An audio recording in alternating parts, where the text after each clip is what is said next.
مارس آخر کیوں دنیا بھر کے سائنسدان، ناسا اور باقی سیس کمپنیاں مارس پر اتنی زیادہ تحقیق کر رہی ہیں؟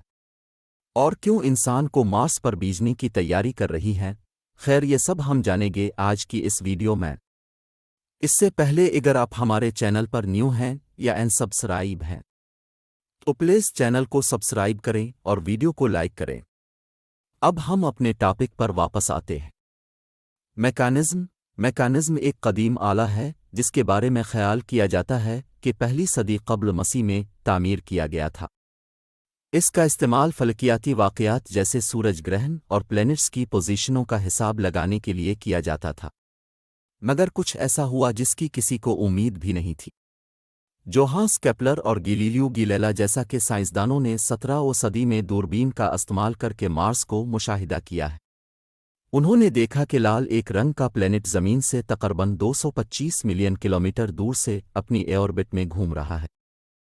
انہوں نے پتہ لگایا کہ یہ سیارہ زمین سے آدھے سائز میں تھا اور یہ دھرتی کے مقابلے میں تھوڑی کم رفتار سے سورج کا چکر لگاتا ہے، اور یہ سورج کا ایک چکر لگانے میں 687 ارتھ دن میں لگاتا ہے۔ ساتھ میں یہ بھی پتہ لگایا گیا کہ مارس سیارے کے 2 چاند بھی ہیں، فوبوس اور ڈیموس۔ یہ دونوں چاند چھوٹے ہیں اور بے ترتیب شکل والے ہیں۔ فوبوس مریخ کے سب سے بڑے چاند ہے اور دیموس اسے چھوٹا ہے۔ مریخ کی تلاش 20ویں صدی میں شروع ہوئی۔ 1960 اور 1970 کی دہائیوں کے دوران ناسا اور سوویت یونین روس نے مارس کے کئی مشن شروع کیے، جن میں سے کچھ کامیاب رہے جبکہ کچھ ناکام رہے۔ ان مشنوں میں ناسا کے مرینر اور واکنگ مشنز کے ساتھ ساتھ سوویت یونین کے مارس کے مشن بھی شامل تھے۔ پہلا روور جو مارس پر بھیجا گیا تھا، اس کا نام سوجورنر تھا۔ سوجورنر روور ناسا کے مارس پاتھ فائنڈر مشن کے حصے کے روپ میں مارس پر بھیجا گیا تھا۔ مارس پاتھ فائنڈر مشن کا اہم مسئلہ مارس کا ماحول، آب و ہوا اور ارضیات کے مطالعہ کے لیے ہے۔ 2008 میں ناسا نے نیو ایک اور فینکس کا نام کا مارس مشن لانچ کیا، جس میں ناسا فینکس روور کو 4 اگست 2008 میں مارس کی سطح پر لینڈ کرایا، جس کا مقصد مارس کی سطح پر پانی کی تلاش کرنا تھا۔ خوش قسمتی سے سائنسدانوں کو روور کی لینڈنگ کے کچھ عرصے بعد مارس کی سطح پر پانی مل گیا ہے، جو برف کی شکل میں مارس کی سطح پر موجود تھا۔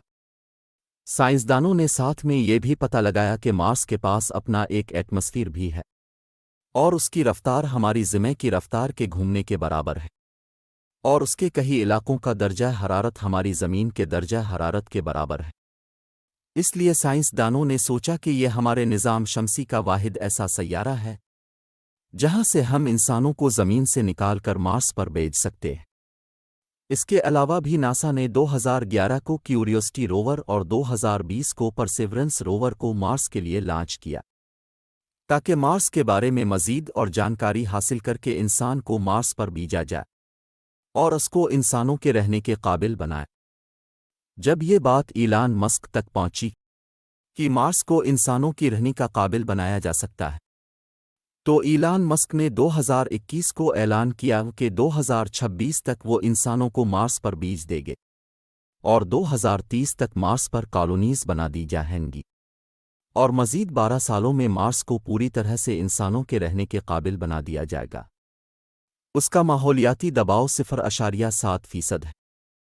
اگر ہم مریخ پر خلائی کاجل یعنی سی ساؤٹ کے بغیر مریخ پر جائیں تو 1 سیکنڈ پہلے ہمارا جسم ٹوٹ جائے گا۔ یہ 2,43,11,000 کلومیٹر دور ہے، کیونکہ یہ سورج سے بہت دور ہے۔ اس کا درجہ حرارت -125 ڈگری سیلسیس ہے۔ اس کا مطلب ہے کہ 1 سیکنڈ سے پہلے ہمارا جسم پھنس سکتا ہے، اور اس کا ماحول اتنا پتلا ہے کہ سورج کی کرنیں مریخ تک نہیں پہنچ سکتی، لیکن وہ منعکس ہو کر خلا میں جاتی ہے، اور یہی وجہ ہے کہ یہ ہر سال سردیوں کے 24 گھنٹے یہاں آتا ہے۔ ہماری زمین پر اوزون کی ایک بہت مضبوط تہ ہے جو ہمیں سورج کی خطرناک شعاؤں سے بچاتی ہے، لیکن مریخ پر اوزون کی کوئی تہ نہیں ہے، جس کی وجہ سے ہر بار سولر ونڈز کا خطرہ رہے گا، جس سے ہماری جلد کے DNA کو نقصان پہنچے گا۔ ایلان مسک اپنے اسپیس ایکس کمپنی کے ذریعے انسان کو مارس پر بھیجنے کی منصوبہ بندی کر رہے ہیں۔ ان کا ویژن ہے کہ 2024 تک پہلا انسانی مشن مارس پر بھیجا جائے گا۔ اس مشن کے لیے اسپیس ایکس نے اپنے اسٹارشپ اسپیس کرافٹ کا ڈیولپمنٹ شروع کیا ہے، جو اسپیس ایکس کا سب سے بڑا اسٹارشپ ہوگا اور مارس تک انسانوں کو لے جانے کے لیے ڈیزائن کیا جا رہا ہے۔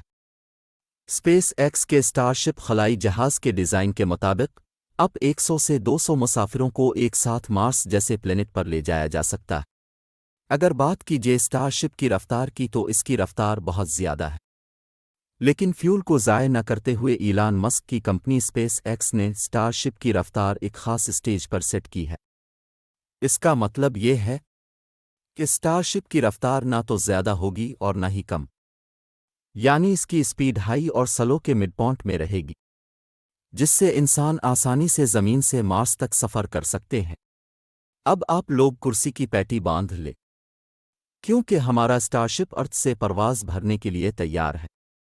دیکھتے ہی دیکھتے اسٹارشپ ارتھ سے پرواز کر گیا، اور کچھ منٹوں میں اسٹارشپ ہماری زمین کی اوزون لیئر کو چیرتے ہوئے اسپیس میں پہنچ گیا۔ اب اسٹارشپ مارس کی طرف کوڈز کو سیٹ کرتے ہوئے آگے بڑھنے کے لیے تیار تھا۔ اب مارس پر جانے والوں کا سفر 6 ماہ کے لیے شروع ہو چکا تھا۔ جب تک اسٹارشپ مارس پر پہنچتا ہے، تب تک ہم آپ کو مارس پر جانے اور رہنے والے انسانوں کے کھانے اور آکسیجن حاصل کرنے کا جدید طریقہ بتاتے ہیں۔ ایلان مسک کی کمپنی اسپیس ایکس نے انسانوں کے سانس لینے کے لیے مارس پر موجود کاربن ڈائی آکسائڈ کو کیمیکل ری ایکشن میں تبدیل کر کے آکسیجن کو پیدا کرنے کا طریقہ تلاش کیا۔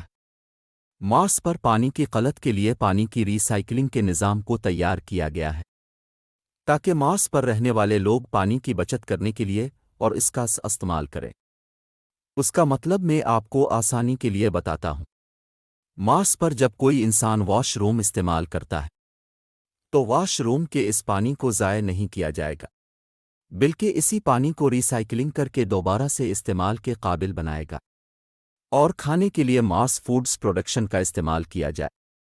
اس کے مطابق چند کالونیز بنائی جائیں گی، جن میں کھانے کے لیے سبزیاں اگائی جائیں گی۔ اسٹارشپ مارس پر لینڈنگ کے بعد انسانوں کو مارس کی سطح پر اتارے گا۔